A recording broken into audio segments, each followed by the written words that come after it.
teks seperti teks hadis ini, ditafsirkan Islam itu sebagai perkara-perkara yang zahir, ditafsirkan iman itu sebagai perkara-perkara yang batin.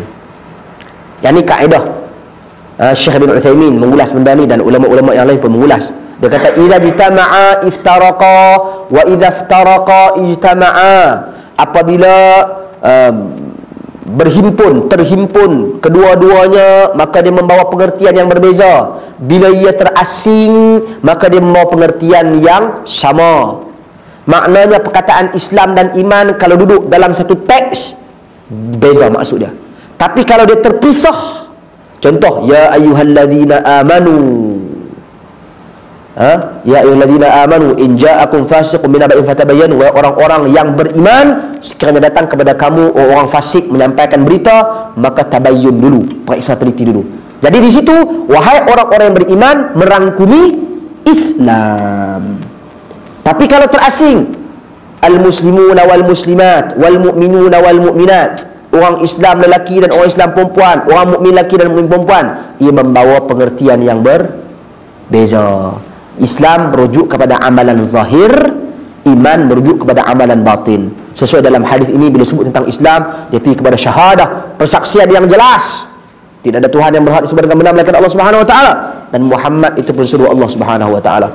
Salat amalan zahir, zakat amalan zahir, puasa amalan zahir, haji amalan zahir. Bila sebut pasal iman, amalan batin. An tu'mina billah wa malaikatihi wa kutubihi wa rusulihi wa tu'mina wal yawmil akhir wa tu'mina bil qadari khairihi wa syarrih. Beriman kepada Allah, beriman kepada kitab, beriman kepada malaikat, beriman kepada rasul, beriman kepada hari kiamat, beriman kepada qadar baiknya dan buruknya. Amalan batin.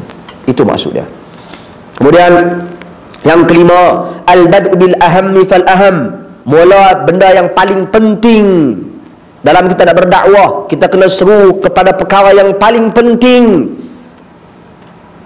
Keutamaan, kita kena faham keutamaan. Pada hari ini orang tak faham keutamaan. Duk cakap je fiqhu al-awlawiyat, tapi dia tak faham keutamaan. Keutamaan dalam dakwah adalah akidah. Kata Syekh Abdul Muhsin Abbad di sini, li'annahu budi'a bisyahadatain fi tafsir al-Islam wa budi'a bil iman billahi fi tafsir al-iman. Tak? Kita dalam dakwah, kata dia, kita kena mula benda yang paling penting, yang paling utama. Kerana kalau dalam hadis ini Jibril mulakan penjelasan, ataupun Nabi mulakan, ataupun Jibril. Macam mana ni? Pecah speaker. Betul habis?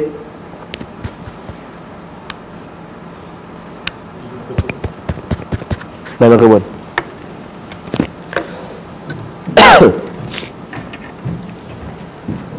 Masih. Okey. Jibril alaihi salam mulakan soalan tentang Islam, dan Nabi berikan penjelasan tentang Islam mulakan dengan syahadah. Syahadah adalah hal terpenting. Persaksian tidak ada Tuhan yang berhak disembah dengan benar melainkan Allah, dan Muhammad itu bersuruh Allah. Sesuai dengan hadis Nabi riwayat Imam Al-Bukhari, al-iman bid'un wa sab'una syu'bah a'laha kalimat la ilaha illallah. Iman itu ada 70 cabang lebih. Paling tinggi sekali persaksian tidak ada Tuhan yang berhak disembah dengan benar melainkan Allah Subhanahu wa taala. Wa adnaha imatatul adha 'anit tariq, dan yang paling rendah sekali buang duri di jalanan. Wal haya' syu'batun minal iman, malu itu adalah cabang daripada iman. Paling tinggi apa dah? La ilaha illallah. Jadi Nabi SAW mulakan dengan la ilaha illallah. Bila bahas tentang iman, Jibril tanya tentang iman, akhbirni 'anil iman, Nabi SAW mulakan penjelasan tentang an tu'mina billah, beriman kepada Allah dulu. Nampak? Pasal Islam pun mula dengan syahadah tentang Allah, penafian tidak ada Tuhan yang berhak disembah dengan benar melainkan Allah sahaja, penetapan hanya Allah saja. Dan kemudian bab iman pun mula dengan isu ketuhanan, isu tentang Allah. Jadi ini yang paling penting. Sebab tu bila Nabi utuskan Mu'adz bin Jabal ke Yaman, kata Nabi, falyakun awwala ma tad'uuhum ilaih syahadata an la ilaha illallah wa anna Muhammadar Rasulullah. Hendaklah kamu jadikan perkara pertama untuk kamu menyeru manusia kepadanya persaksian tidak ada Tuhan yang berhak disembah dengan benar melainkan Allah Subhanahu wa taala, dan Muhammad bersuruh Allah. Dan kita kena ingat, Approach dakwah terpulang kepada kita. Luas, ada keluasan di sana. Konten dakwah tauhid mesti akidah. Mesti kontennya ada akidah. Nak approach melalui apa? Futsal. Nak approach melalui apa? Himpunan makan. Nak approach melalui apa? Ziarah orang sakit. Nak approach melalui apa? Gunakan apa saja approach yang kita boleh guna, selama mana tak bercanggah dengan syarak. Yang penting konten, isi kandungannya akidah, tauhid mesti ada. Ini yang dimulakan oleh Nabi sallallahu alaihi wasallam. Nampak? Sahabat-sahabat sekalian. Seterusnya yang keenam, anna arkanal Islam khamsah wa anna usulal iman sittah.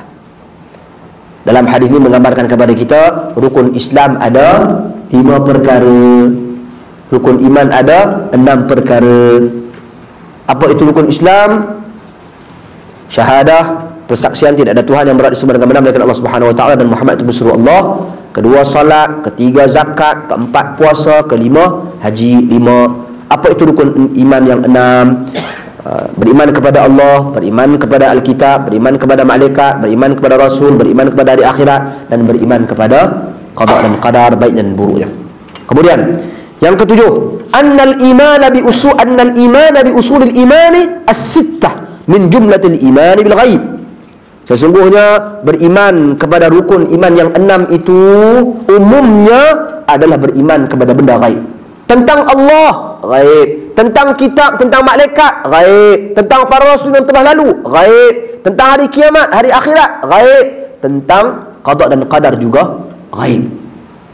Dan hal yang ghaib ini la ya'lamuha illallah, tidaklah mengetahui benda yang ghaib melainkan Allah Subhanahu wa taala. Kecuali hal yang ghaib ini Allah maklumkan juga beberapa perkara kepada Nabi sallallahu alaihi wasallam. Nabi kemudian maklumkan kepada kita.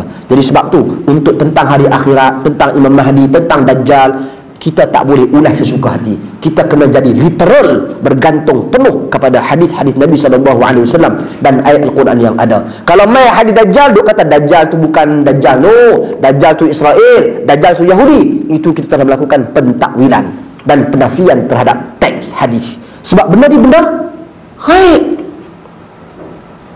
kita kena terima secara mutlak. Wallahu a'lam. Okey. Dan kita kena ingat, kadang-kadang ada juga kelompok yang menyatakan bahawasanya Nabi SAW juga mengetahui benda gaib semua. Tak.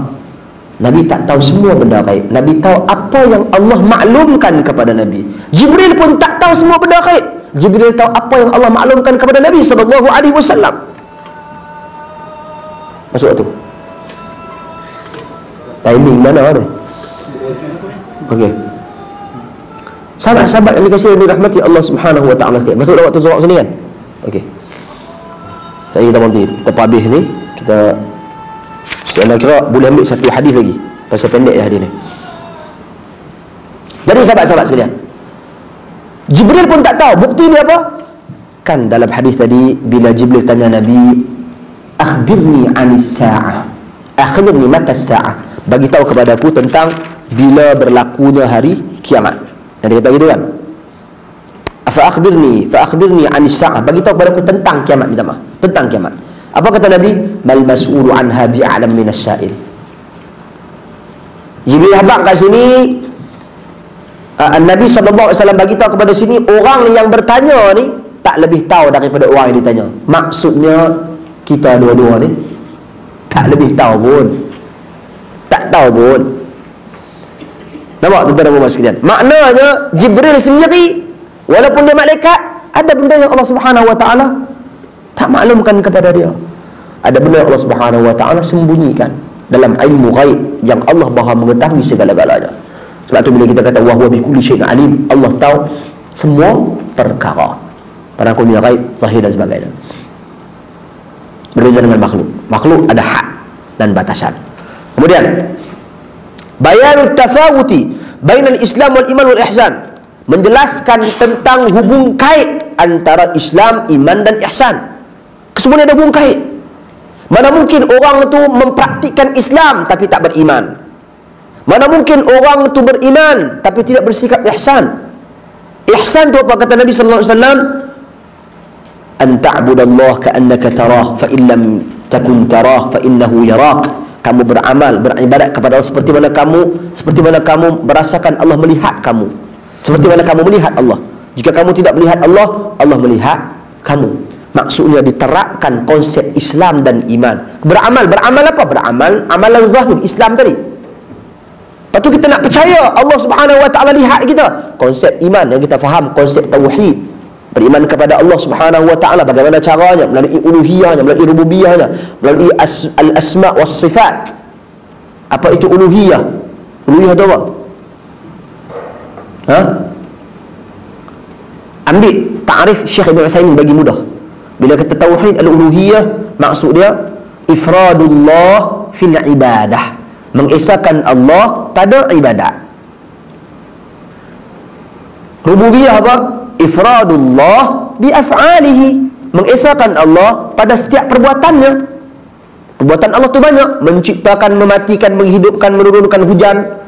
Semua perbuatan Allah Subhanahu Wa Taala kita esahkan. Hanya dia saja boleh buat macam tu. Hanya dia buat dengan perbuatan yang sangat sempurna, tidak ada kelemahan dan sedikit kekurangan pun. Al-asma' was sifat, nama-nama dan sifat-sifatnya. Ifradullah fi asma'ihi wa sifatihi, mengesahkan Allah pada setiap nama-nama dan sifat-sifatnya, dengan meletakkan kemuliaan nama-namanya, dengan mengagungkan nama-namanya, berdoa dengan nama-namanya, dan menyatakan kesempurnaan pada sifatnya, lengkap sifat-sifatnya, indah sifat-sifatnya, jauh daripada sebarang kekurangan, jauh daripada menyerupai makhluk ataupun tidak menyerupai makhluk. Jauh ni kata boleh pergi juga, tidak menyerupai makhluk secara mutlak. Nampak sahabat-sahabat sekalian? Itu benda yang jelas. Faham yang ni, baru dia akan main ihsan. Baru kita berasa kita buat macam kita nampak Allah Subhanahu Wa Taala. Tapi kalau kita tak nampak, memang kita tak nampak Allah Subhanahu Wa Taala, pasti Allah tengok kita, pasti kita faham. Buat ibadat, mengesahkan Allah pada ibadat, yakni kita buat ibadat kerana Allah. Kita faham rububiyah, kekuasaan Allah, Allah boleh buat apa saja dia nak buat. Kita faham nama-nama dan sifat-sifat Allah Subhanahu Wa Taala. Allah Maha Alim, Maha mengetahui, dia tahu apa yang kita nak buat. Dia tahu. Basir, dia Maha melihat. Basir, dia nak tengok ni tangan ni kita buat apa. Mai daripada mana kalau tak faham rukun iman, beriman kepada Allah? Macam mana nak ambil ihsan? Takkan datang ihsan tanpa Islam dan iman. Sebab tu ihsan, seterusnya kata Syekh Abdul Muhsin Al-Abbad, yang ke-9, bayanu ului darajatil ihsan, memperjelaskan tentang tingginya kedudukan ihsan. Islam dulu, iman, lepas tu ihsan. Dia berasa hubungan dekat dengan Allah Subhanahu Wa Taala. Sebab tu amalan dia akan jadi khusyuk, tertumpu, terfokus, dan rasa hilu. Hilu ni halawah, rasa manis nak beramal, seronok nak beramal. Pasal apa? Pasal dia faham pasal Islam, pasal dia faham tentang iman kepada Allah. Baru dia rasa seronok dan keindahan untuk beramal. Baru rasa seronok, keindahan nak mengikuti Nabi, pasal dia tahu kaedah beriman kepada Rasul. Baru dia tahu, bila dia faham kaedah beriman kepada Alkitab, Al-Quranul Karim contohnya, baru dia rasa indah, semangat nak baca Quran, semangat nak mempraktikan Al-Quran, semangat nak beramal dengan Al-Quran. Baru dia faham kecintaan, kewajipan cintai Nabi, dan kewajipan mengikuti dan mencontohi Nabi SAW. Nampak? Seterusnya baru dia baik ihsan, saya kata tadi. 10. Sesungguhnya anna ilma sa'ati mimma sta'thara Allahu bi'ilmi. Tentunya ilmu tentang hari kiamat ni Allah saja Maha mengetahui tentangnya. Allah saja mengetahui segala-galanya. Sebab tu dia terhasil kenyataan ini, kefahaman ini daripada perkataan Nabi, mal mas'ulu anha bi'a'lam minas sa'il. Orang yang bertanya tidak lebih tahu daripada orang yang ditanya. Maksudnya pengetahuan kita diterhad. Walau bagaimanapun Nabi SAW menceritakan, Jibril bertanya, akhbirni an amaratiha, bagi tahu tanda-tandanya. Maksudnya kita tahu juga sikit sebanyak. Tahu apa? Tahu apa yang Allah bagi tahu kepada Nabi. Allah bagi tahu yang tu kepada Nabi. Maka Nabi cerita tentang tanda-tanda kiamat yang Nabi SAW tahu tentangnya. Maka ada hal ghaib yang Allah maklumkan kepada Nabi, dan ada hal ghaib yang Allah sembunyikan daripada Nabi SAW. Maka kenyataan orang tertentu Nabi tahu semua benda ghaib, ini satu kenyataan yang salah, bercanggah dengan prinsip asal. Kerana yang tahu semua benda ghaib adalah Allah Azza wa Jalla semata-mata. Nampak? Kemudian yang ke-11, bayanu syai'in min amaratis sa'ah. Penjelasan dalam hadis ini menjelaskan tentang beberapa tanda kiamat. Apa tanda kiamat yang Nabi jelaskan dalam hadis ini? Satu, antalidal amatu rabbataha. Mak melahirkan apa? Tuannya. Dia jadi tuan. Ulama bahaskan Ibnu Hajar Al-Asqalani. Kalau siapa-siapa yang rajin beli kitab kiamat sudah dekat, karangan Dr. Yusuf Al-Wabil, itu terjemahannya. Tajuk asalnya Asyratus Sa'ah, tanda-tanda kiamat. Tesis master seingat saya. Mana dalam tu dia bahas tanda-tanda kiamat kecil, tanda-tanda kiamat besar.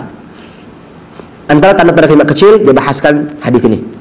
Ibu melahirkan tuannya. Apa maksud ibu melahirkan tuan? Ada beberapa penjelasan dan tafsiran ulama. Satu, ibu ni dia melahirkan anak yang derhaka. Macam tuan lah. Mak. Sebiar tak? Mak ni kawan nak main rumah ni, buat teh tarik kan? Contoh. Awak bila alik? Masak tu, mak buat adik. Tapi yang tu bukanlah, yang tu kata minta tolong tu tak ada masalah, tu bukan macam. Maksudnya arah. Dia jadi anak yang derhaka, menderhaka ibu dia. Mak dia suruh, tak dengar cakap. Membantah mak dia. Kalau Al-Quran menyebut perkataan uf pun tak boleh sebut, pun tak boleh sebut. Apa tadi kalau dia membantah, kalau dia menolak kata-kata mak dia yang perlu dia taati dan ikuti. Yang ini ibu melahirkan anak yang derhaka. Satu. Kedua, maksudnya ibu melahirkan majikannya. Contoh, bila ibu dia, ketika mana ibu dia menjadi hamba, kemudian dia bersama-sama dengan majikannya, dia dapat anak. Bila dia dapat anak tersebut majikan dia ambil, dan anak tersebut menjadi tuan bagi ibu wanita ni. Satu. Kedua, yang diartikan juga dengan menjadi hamba ni, iaitu seorang ibu melahirkan anak, kemudian terpisah dengan anak dia. Anak dia dibelah oleh orang bangsawan kaya dan sebagainya, dan akhirnya ibu tu dijadikan sebagai hamba. Dia pun tak tahu kata itu adalah ibunya. Maka ini beberapa kebarangkalian yang berlaku dalam tafsiran hadis dan harus ditafsirkan dengan tafsiran-tafsiran yang seperti ini. Disebut di Dr. Yusuf Al-Wabil dalam Asyrat As-Sa'ah. Jadi umumnya boleh diartikan ramainya anak-anak yang derhaka, menjadi tuan bagi ibunya. Sebab sistem penghambaan pada hari ini pun dah boleh dikatakan ada lagi di beberapa tempat, mungkin di Amazon dia ada lagi, tapi dia buat tu sampai ke Islam ke tidak sana wallahu alam. Mungkin, tapi ada disebut di negara di Mauritania. Di Mauritania ada tempat terpencil masih lagi orang Islam mengamalkan sistem penghambaan. Masih lagi ada. Maksudnya dalam ruang lingkup, dalam kelompok yang sangat minoriti, mungkin 1%, 2%. Mungkin 0.5% daripada 100% penduduk di atas muka bumi. Wallahu a'lam. Kita tak tahu. Walau bagaimanapun, kitab tentang penghambaan ini ada sebahagian ulama dia buang, dia tak bahaskan dah. Contoh Syekh Mustafa Al-Bura, guru saya, walaupun ada beberapa benda yang saya kurang bersetuju dengannya dalam isu-isu prinsip dan akidah, tapi beliau dalam penulisan beliau, kitab beliau, Dr. Mustafa Al-Bura, apa kitab dia? Kitab fiqh dia, Fiqhul Manhaji, Fiqhul Manhaji, Mustafa Al-Bura dengan Mustafa Al-Khin. Jadi dia cabut, dia tak bahaskan dalam kitab tersebut tentang penghambaan. Saya tanya dia mengapa, Syekh? Dia kata sebab pada hari ini sistem penghambaan boleh dikatakan tak ada lagi, ataupun sangat-sangat terpencil. Jadi umat Islam, saya tak mau nak beratkan umat Islam membaca kitab ini dan nak sibuk nak bahaskan hukum-hukum hamba, sebab hukum hakam pasal sistem penghambaan ini banyak. Dia kaitan dengan harta pusaka, dia berkaitan dengan nikah kahwin dan hal-hal yang seumpama dengannya, pertalian darah, nasab keturunan, berkaitan dengan kepimpinan, berkaitan dengan zakat, sedekah. Dia ada kaitan semua dalam hukum hakam yang tersendiri. Jadi dia kata kalau aku buh yang tu, dia akan menambahkan ketebalan kitab tu. Jadi aku cabut kitab tersebut kerana sistem penghambaan dah boleh dikatakan sebagai dah tak wujud lagi, ataupun sangat-sangat minoriti sedikit, maka aku buang. Lepas tu kalau buka Fiqhul Manhaji, kitab pasal berkenaan dengan hamba tak ada. Fiqhu Al-Manhaji, yang popular di Malaysia, yang membahaskan tentang asas-asas ataupun isu-isu fiqh dalam kecenderungan kepada mazhab Asy-Syafi'i. Okey. Itu satu. Dan yang kedua, tanda-tanda kiamat yang disebut oleh Nabi SAW tentang apa? Kamu akan bertemu dengan orang pemuda pengembala kambing, hufata al-urata ri'a asya yatatawuna fil bunyan, pengembala kambing yang tak ada kasut pun tak ada, kaki ayam. Bila kaki ayam ni kasut pun tak ada, apa pun tak ada, tetapi dia tiba-tiba dia berlumba-lumba untuk membina bangunan yang tinggi. Maksudnya dia jadi kaya cepat. Asal nampak buat teh tarik ya, ataupun ni buat roti canai ya, goreng pisang tepi jalan, tiba-tiba kawan dia jadi menteri, dapat projek besar, kaya terus, jadi kontraktor, buat jalan raya, buat bangunan tinggi dan sebagainya. Maksudnya ramai orang jadi kaya. Orang yang susah tiba-tiba pum naik jadi kaya.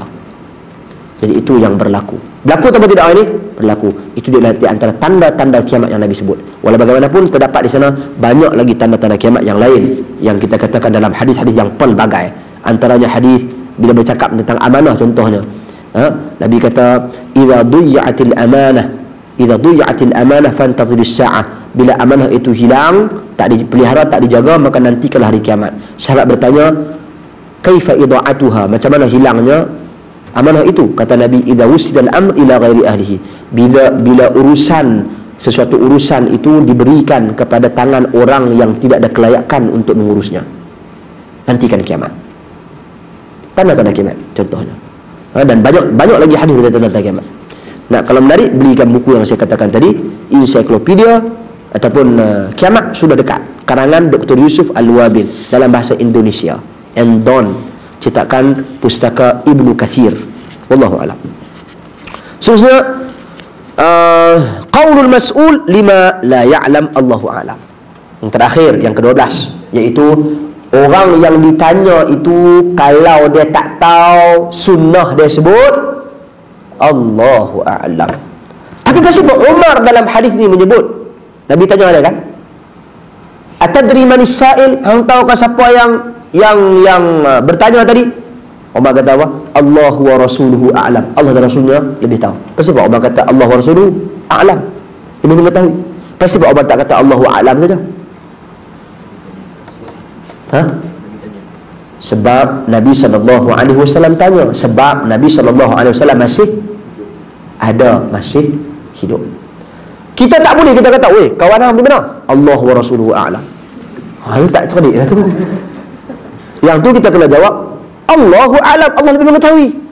Pasal ini isu yang tak ada kaitan dengan isu yang Nabi SAW bangkitkan. Kita boleh kata Allah wa rasuluhu a'lam, Allah Subhanahu wa ta'ala dan Rasulnya sallallahu alaihi wasallam mengetahui, sekiranya kita duduk di zaman Nabi sallallahu alaihi wasallam.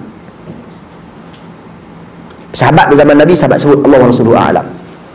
Kita boleh kata isu-isu kalau kita nak sebut pada hari ini Allah wa rasuluhu a'lam, boleh kita sebut, tapi isu tersebut isu yang dibangkitkan oleh Nabi dan Nabi mengetahui tentangnya.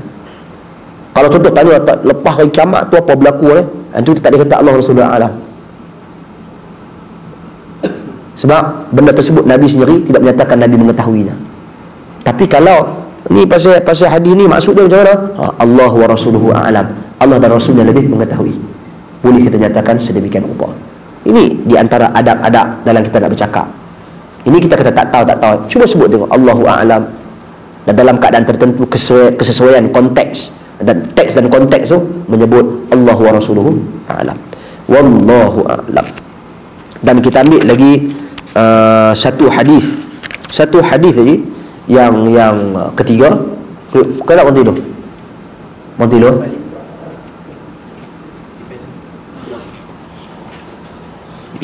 Sambung lagi ke apa?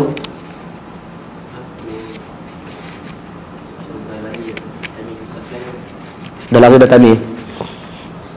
Ni saya ni.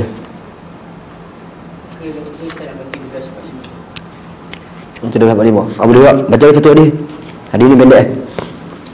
Silakan, fadhal. Abi Abdurrahman Abdullah bin Umar bin Abdul Umar bin Khattab radhiyallahu anhu قال سمعت رسول الله صلى الله عليه وسلم يقول بني الإسلام على خمس شهادة أن لا إله إلا الله وأن محمدا عبده ورسوله وإقام الصلاة وإيتاء الزكاة وحج البيت صوم رمضان رواه البخاري ومسلم. Okey. Maksudnya? Dari Abu Abdurrahman Abdullah bin Umar bin Khattab radhiyallahu anhuma, dia berkata, saya mendengar Rasulullah SAW bersabda, Islam dibangun di atas 5 dasar: persaksian bahawa tidak ada sembahan yang berhak diibadahi dengan benar kecuali Allah dan Muhammad adalah utusan Allah, mendirikan salat, membayar zakat, berhaji ke Baitullah dan berpuasa pada bulan Ramadan. Riwayat Bukhari dan Muslim. Okey. Bismillah. Ini hadis juga diriwayatkan daripada hadis ini diriwayatkan daripada Abdullah bin Umar radhiyallahu anhuma. Mula-mula hadis daripada Pak Umar. Hadis kedua hadis Umar juga. Hadis ketiga hadis anak Abdullah bin Umar. Okey, radhiyallahu anhuma. Hadis ini tentang asas Islam, dan hadis ini sebenarnya telah disebut sebahagian daripada hadis yang lalu. Sebahagian daripada hadis yang lalu. Hadis Jibril kan menyebut tentang Islam dari 5 perkara kan. Jadi Syekh Abdul Muhsin Al-Abbad menjelaskan tentang mengapa Al-Imam An-Nawawi rahimahullah dia letak hadis ini. Dia letak hadis ini sebagai satu hadis yang khusus. Kenapa dia tak memadai dengan hadis yang tadi? Kan? Buat apa nak ulang dua kali? Benda yang sama. Maka dia bahaskan. Mula-mula sekali hadis ini menyebut buniyal Islam, terbinanya Islam. Kata beliau di sini, fihi bayanu azmi sya'ni hadhil khams. Ini menggambarkan tentang besarnya 5 perkara ni, bukan kecil. Wa anna al-islam mabniun 'alayha, dan Islam terbina daripadanya. Wa huwa tashbihu ma'nawiyyun bil bina'il hissi, iaitu satu gambaran penyerupaan benda yang maknawi dengan benda yang hissi. Dia kata perkataan bina ni kan bangunan. Itu benda hissi, benda yang kita nampak, bangunan. Maknawi Islam nampak apa? Islam tak nampak satu benda yang maknawi, dan ditafsirkan dengan prinsip-prinsip yang ada garis panduannya. Dikaitkan, disamakan, dilakukan pentashbihan, penyerupaan. Islam digambarkan seperti bangunan. Nampak? Dibinanya Islam, bangunan Islam ni 5 benda. Nak abang kata bukan benda kecil, benda besar. Dan seterusnya juga dia kata di sini, wal iqtisaru ala hadhihi al-khams likauniha al-asas li ghairiha wa ma siwaha fa innaha yakunu tabi'an lah. Dan mengkhususkan pada 5 perkara ni menunjukkan dia adalah asas yang penting selain daripadanya, dan apa yang selain daripadanya itu adalah ikutan, hanyalah datang susulan daripadanya. Maka tidak akan ada iman melainkan dengan Islam ini. Dan abang kata asas. Mau nak masuk Islam, mesti kena syahadah dulu. Tak boleh terus nak aku Islam dah. Islam apa? Islam ni dah beriman pada kitab, beriman pada Tuhan. Tak, mesti kena syahadah dulu. Hanya syahadah dulu. Persaksian, pembuktian tidak ada Tuhan yang berhak disembah dengan benar melainkan Allah Subhanahu Wa Taala. Seseorang tak dikirakan sebagai Islam kalau dia hanya menyebut Allahu ilah, Allah tu Tuhan. Tak sah syahadah dah. Dia mesti menafikan dulu. An-nafi wal itsbat. Penafian, tidak ada Tuhan yang berhak disembah dengan benar melainkan Allah Subhanahu Wa Taala, dan Muhammad itu pun suruh kecuali Allah Subhanahu Wa Taala, dan Muhammad itu pun suruh Allah. Mesti ada. Tak ada, tak sah. Ini abang benda ni terpenting selepas daripadanya adalah susulan. Kemudian dia nyatakan juga, dia kata Al-Imam An-Nawawi rahimahullah mengemukakan hadis ini selepas daripada hadis Jibril tadi ni, lima ishtamala alaihi hadzal hadis min bayani ahammiyati hadzal khams, untuk menjelaskan kepentingan 5 perkara ini, dan wa annahal asas alladhi bunya alaihi Islam, dan ia merupakan asas yang terbina baginya padanya Islam. Fa fihi ma'na zaid ala ma jaa fi hadis Jibril. Ini adalah satu makna tambahan daripada hadis Jibril. Hadis Jibril dia tak habaq kata terbinanya Islam. Islam itu dibina. Tak, hadis Jibril hanya menggambarkan apa itu Islam.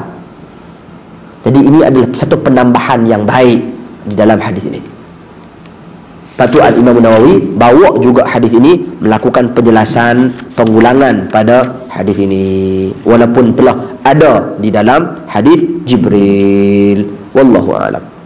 Okey. Kemudian kita terus kita pergi kepada faedah. Qala al-musannif rahimahullah, berkata pengarang kitab ini Syekh Abdul Muhsin